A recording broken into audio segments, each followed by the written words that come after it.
Hello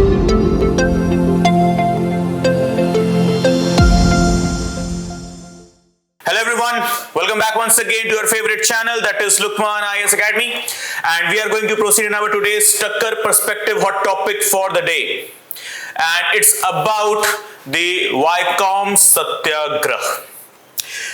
Indian national movement में Indian history जो हम पढ़ते हैं, मॉडर्न इंडियन हिस्ट्री जब हम पढ़ते हैं तो उसमें सत्याग्रह हम पढ़ते रहते हैं, खेड़ा, चंपारण, अहमदाबाद, बरदौली वगैरह वगैरह। लेकिन इन सबसे अलग, इन सबसे ज्यादा यूनिक लेवल पर आकर जो एक चैप्टर हो जाता है वो है हमारा वाइकॉम सत्याग्रह। अब क्यों हम कह रहे हैं इसको कि ये इन सबसे अलग और सबसे यूनिक सत्याग्रह था? वो इसलिए क्योंकि ये एक लौता सत्याग्रह था उस टाइम पीरियड के अंदर जो कास्ट डिस्क्रिमिनेशन के अगेंस्ट शुरू हुआ।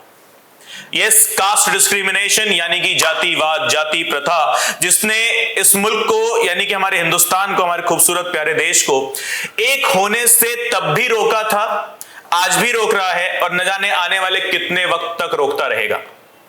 जिसे कहते हैं ना कि जाति क्या है, तो जाति की सबसे बेहतरीन परिभाषा है जो कभी नहीं जाती उसी को कहते हैं जाति, राइट? तो this is the biggest problem with the caste, and this is the biggest problem with regard to our Indian society. This is the evils, this is the perils what we have got presently today in the modern ages, even till date, that troubles the fraternity, harmony, equality and equity of the nation as a whole. That means the growth and development of a country is troubled because of all such kind of the evil practices. And still today, that is the modern date, modern ages, we are not able to, or we are not fully able to rectify the mistakes that we have committed in since the ancient ages.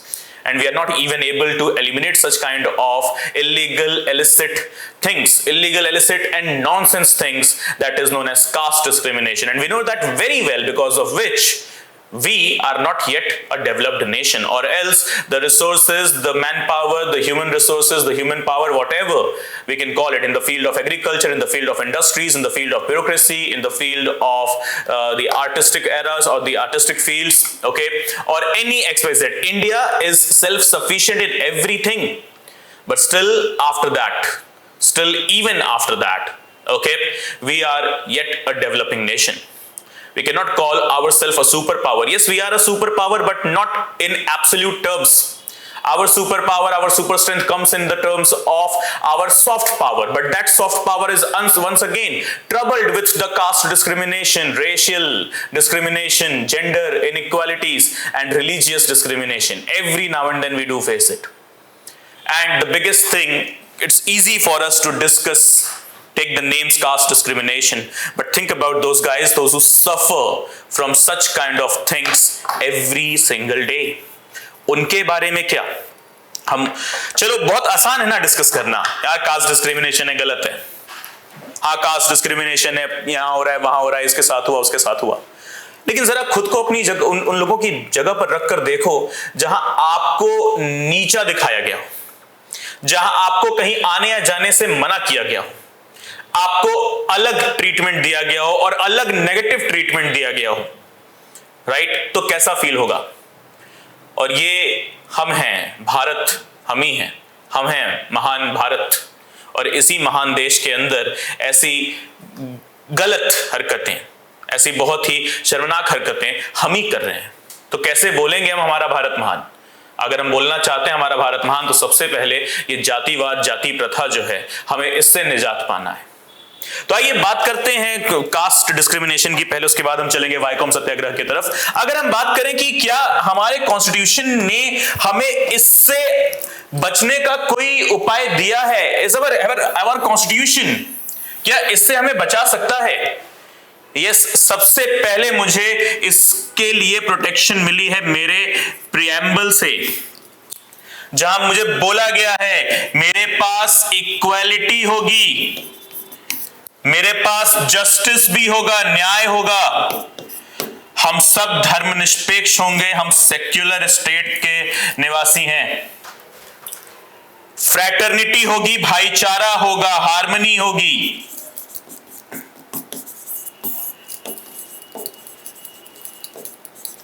ठीक, ये सब कुछ होगा, ये मुझे मेरे preamble नहीं बताया है। उसके बाद जब हम बात करेंगे, आते हैं part 3 of the Indian constitution, fundamental rights.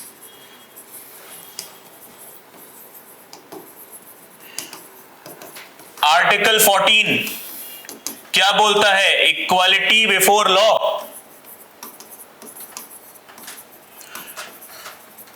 क्या बोल देता है आर्टिकल 15? राइट अगेंस्ट डिस्क्रिमिनेशन, साफ शब्दों में बोला गया है यहां पे।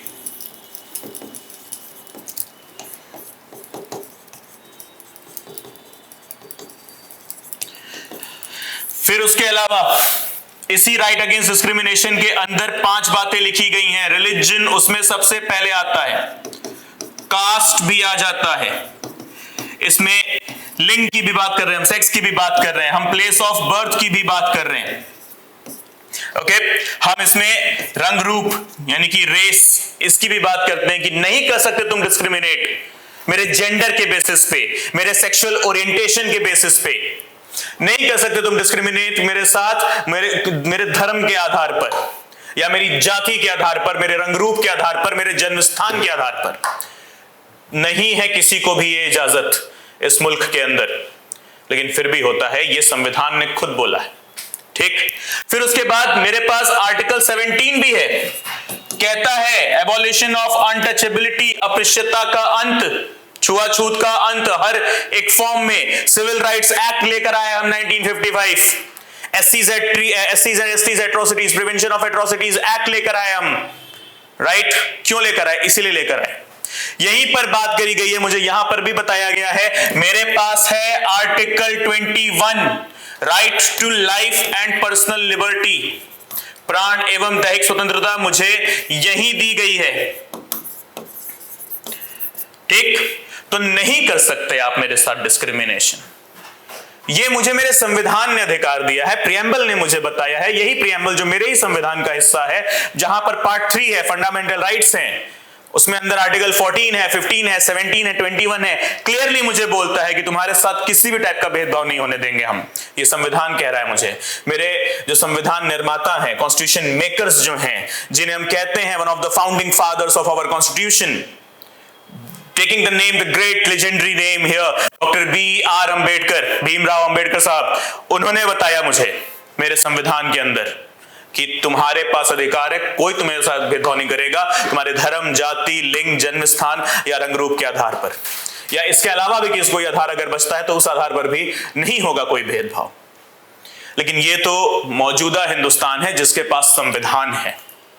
जरा सोचिए उस एक कंट्री के बारे में, वो एक कंट्री जो संविधान तो बहुत दूर की बात है, लेकिन सबसे पहले गुलाम थी, इंपीरियल गवर्नमेंट के आगे झुके हुए थे हम। Right? We were one of the slave countries. Yes, we were, sad but true. We were under the draconian rule, under the draconian conditions, under the imperial laws of the British Parliament, the British Crown. They ruled us over a couple of centuries. Right? And then think about the people, and the people at that time, those who belonged to the backward classes, और दी suppressed and exploited classes. नाम ही है suppressed and exploited classes, क्योंकि पता है suppression हो रहा है, जिन्हें हम नाम दे रहे थे उस time Harijan.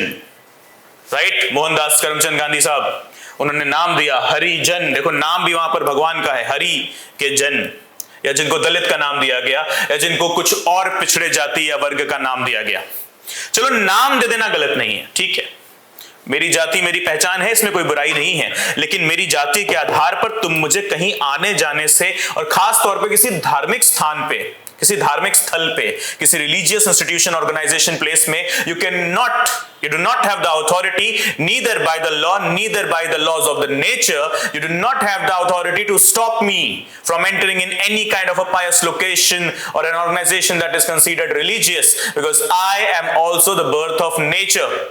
And nature never discriminates. Nature doesn't make anything right and wrong. Nature is always right. Nature never discriminates. Okay? The point is, these are some of the hostile mindsets of the people, those who have created such kind of a law just for their own personal benefits and the motives. Simply. And the conditions of the tradition is that is always followed without having any kind of a question. Why? Because if we follow up the questions, you would be considered as anti-religion, anti-caste, or maybe anti-nationalist as well. You may also get considered anti-national if you consider any kind of a question on religion, custom, caste, tradition, culture, and so on. But that doesn't mean what's always coming, what has always been followed is always true. No, never. Because अगर ऐसा होता so कभी भी सती प्रथा खत्म नहीं होती, कभी भी राजा राम मोहन रॉय का नाम इतिहास के सुनहरे अक्षरों में नहीं लिखा जाता। अगर ऐसा होता तो विडो रीमैरिजेस नहीं होते।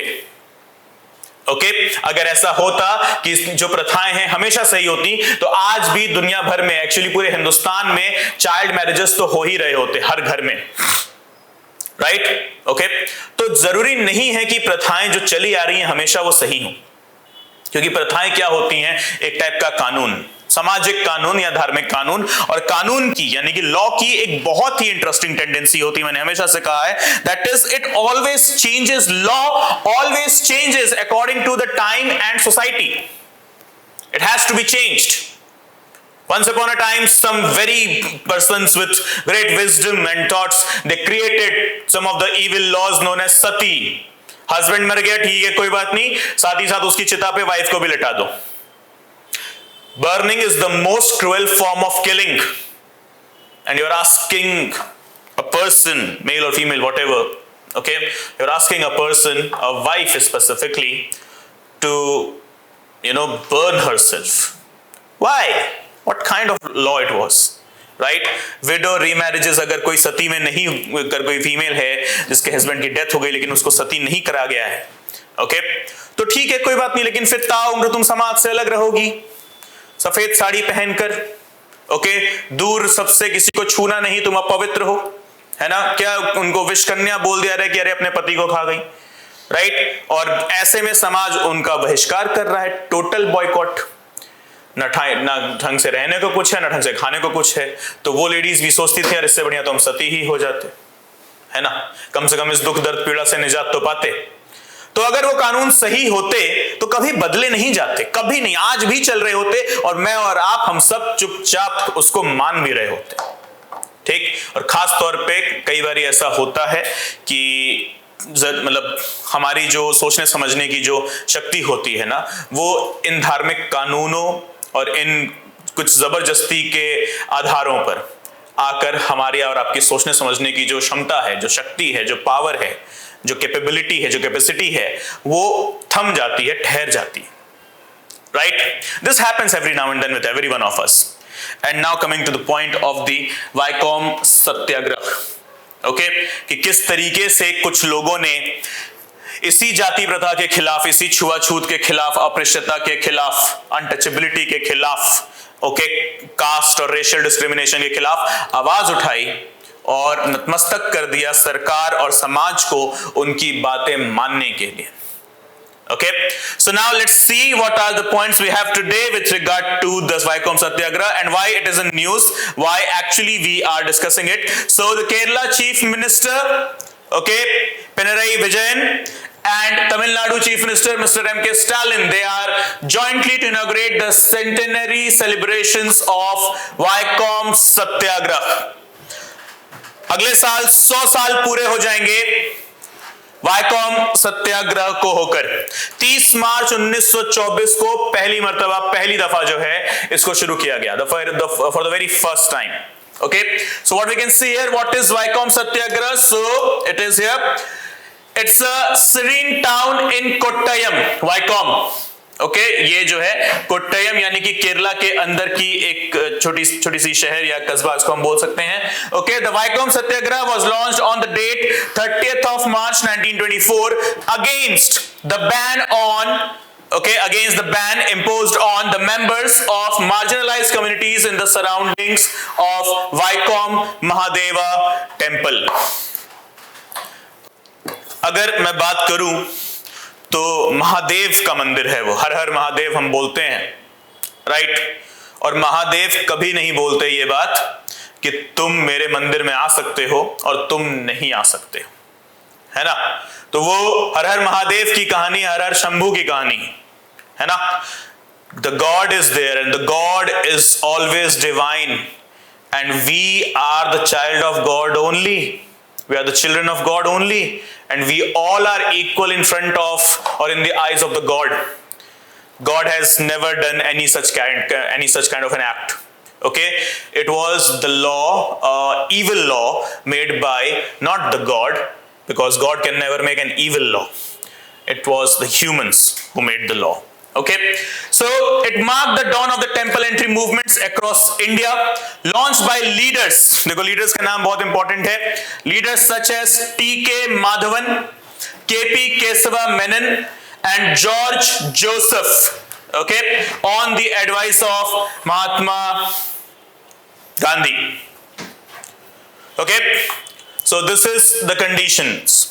So please note down guys, दो जो terms है हमारे पास, launched by the leaders कौन कौन से हमारे, T.K. Madhavan, K.P. Keshav Menon, George Joseph. और इनको ये सत्याग्रह का एडवाइस किसने दिया था? ये दिया था हमारे बापू, बोले तो हमारे गांधी जी ने, महात्मा गांधी जी ने. ठीक, फिर उसके बाद दूसरा, a march comprising of upper caste Hindus, okay, who supported the reform commenced in Viacom and ended at the capital of Trivandrum. ठीक, तो ये जो वायकॉम सत्याग्रह था, ऐसा नहीं है कि इसमें लोअर कास्ट हिंदूज ही थे, नहीं, लोअर कास्ट अपर कास्ट हिंदूज भी इसमें बल्कि सबसे आगे थे, क्योंकि ये वो लोग थे जो धर्म से पहले कर्म पर विश्वास रख रहे थे, जिनके लिए धर्म अपनी जगह है और इंसानियत उसी धर्म का हिस्सा है. देखो, हम ये नहीं बोल सकते कि धर्म अपनी जगह, इंसानियत अपनी जगह. अरे नहीं मेरे भाई, इंसानियत धर्म से ही मिलती है, या यूं भी कह सकते हैं धर्म इंसानियत से ही मिलता है. I got my religion through humanity, or I can also call it I got my humanity through my religion. Right, तो ऐसे में ये वो लोग थे जिन्होंने बोला यार धर्म वरम की बात नहीं करना, क्योंकि धर्म क्या बोलता है, धर्म भगवान की बात करता है, जातिवाद की नहीं. Okay, so they marched with 25,000 signatures of forward caste Hindus for opening the Viacom's temple to all caste. Okay, 25,000 upper caste लोगों ने हिंदू रिलीजन के अंदर साइन किया. ये 25,000 वही लोग थे जो जानते थे जातिवाद गलत है. ओके, भगवान नहीं कर सकते किसी के साथ भी भेदभाव. So next, large scale participation of women. Guys, these are the points, very important, do not miss any one of them. Okay, so here we go.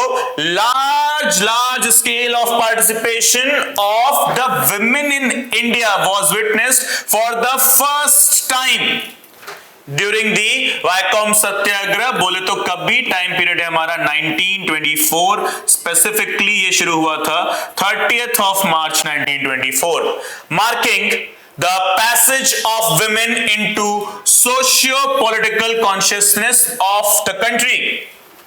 Okay, next, the protest, where we see here, sustained itself for more than 1.5 years, leading to many arrests of the satyagrahis. Okay, but still it ended with the victory. As I always have stated, you keep going, you keep fighting, you keep yourself collected, you keep the morale always high, you keep the motivation always high, keep the energy always high, and I assure you something, one day the war you are going through, maybe within yourself, maybe with the family, maybe with the society, maybe with XYZ, all of the other issues, but I assure you something, just you keep your stronghold, and the war will end one day, and this war will for sure end with your victory only. ध्यान रखना इस बात का कि एक रोज ये जंग खत्म होगी, लेकिन ये जंग जिस रोज खत्म होगी उस रोज भी तुम्हारी जीत सुनिश्चित करी जाएगी. Okay, so this war, let the war continue till that point you have achieved your motive, that is you have achieved your victory. और इसका सबसे बेहतरीन एग्जाम्पल है हमारे पास, मारे गए लोग, अरेस्ट करके जेल में डाले गए, लेकिन सत्याग्रह 1.5 साल तक चला और जब ये सत्याग्रह खत्म हुआ तो इस सत्याग्रह का जो मीनिंग था या इस सत्याग्रह का जो मोटिव था वो हमारे लोग उससे हासिल कर चुके थे। वायकोम महादेव मंदिर सभी के लिए खोला जा चुका था। ठीक, then what even this is the very wonderful point here, ऐसा नहीं था कि लार्ज स्केल सपोर्ट नहीं मिला। जब हम बात करेंगे the state of Punjab, the Akalis known as there, right, the freedom fighters there in the state of Punjab, we called them at that time the Akalis. Okay, they too traveled the Vycom city to supply the food and other supplies to the protesters। देखो बहुत important हमारा ये PT का भी point है। Okay, did the Vycom got any kind of a further support? Yes, it was not from just by the local people. In fact, the people from Punjab, the Akalis, they came forward to provide the support. Now, what was the role of Sir Periyar? So you can see here leaders such as Neelakandan Namputhiri and George Joseph requested Periyar to lead the protest। ठीक, protest को lead किया था पेरियार साहब ने। Periyar accepted the request and led the protest making it successful. Thiruvi Kalyanasundaram, okay, इनको in short हम थिरुविका भी कहते हैं, अगर पूरा नाम हम देखें तो Thiruvi Kalyanasundaram conferred the title of Vaikom Veerar, that is वीर, वायकोम का वीर, okay, that is hero of Vaikom on Periyar. तो हीरो ऑफ वायकोम कौन है? तो ये पेरियार साहब हैं, और इनको ये टाइटल, ये खिताब दिया किसने था? तो टाइटल देने वाले शख्स का नाम था थिरुवी कल्याण Sundaram. Okay, so Tamil Nadu played another vital role there, which symbolized the struggle by the untouchables. Okay, now Emperumal Naidu and Sivathanu Pillai, okay, they were the other prominent leaders, those who were not from Vycom but from Nagarkoil, the Tamil Nadu state, the then Madras. Okay, Tamil Nadu, the then Madras. Okay, right? So what are the impacts of temple entry movement? Impact की अगर हम बात करें, आज presently हम बात करें, article 25 clause 2 sub clause B. Okay, what I have got with me with regard to the subject of polity, see, it's always stated history and polity, they both are interrelated. So I have got article 25 clause 2 sub clause B, which says that throwing open of all the Hindu religious institutions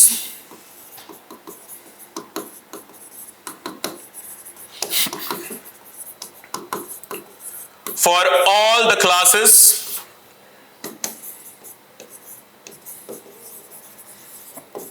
and sections of Hindus।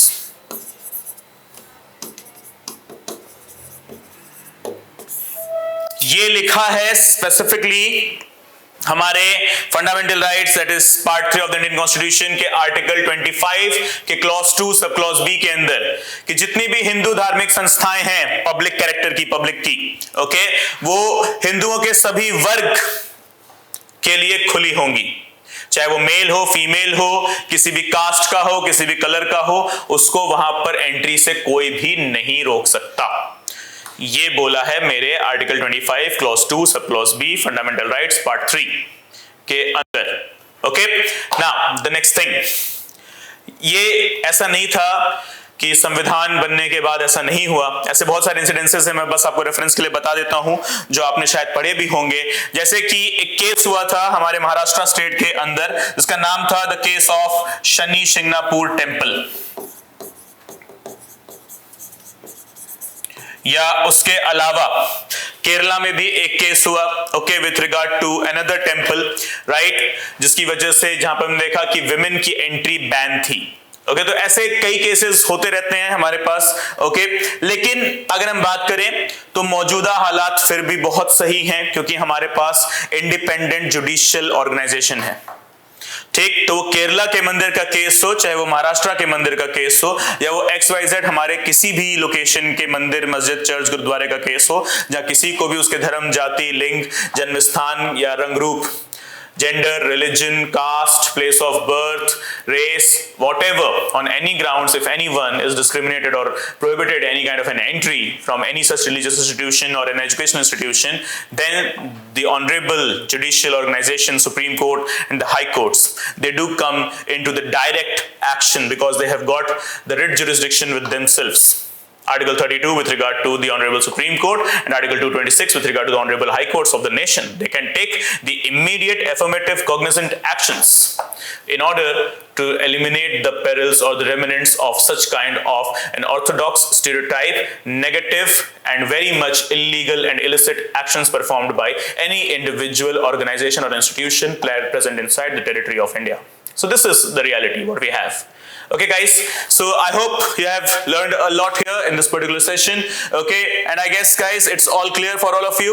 So thank you for joining me in here in this session. It was really nice to have all of you, and please before ending up the session, do not forget to like the video. Please do provide your valuable feedback, your comment as well, and please do not forget to subscribe the channel. Your support is the most important thing and the only thing that we need from you.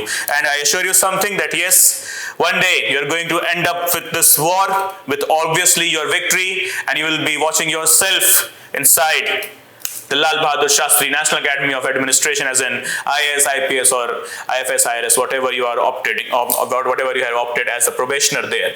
Okay everyone, so thank you. See you tomorrow morning sharp 10 a.m. in our DCS session. Bye bye, take care, study well, and Jai Hind.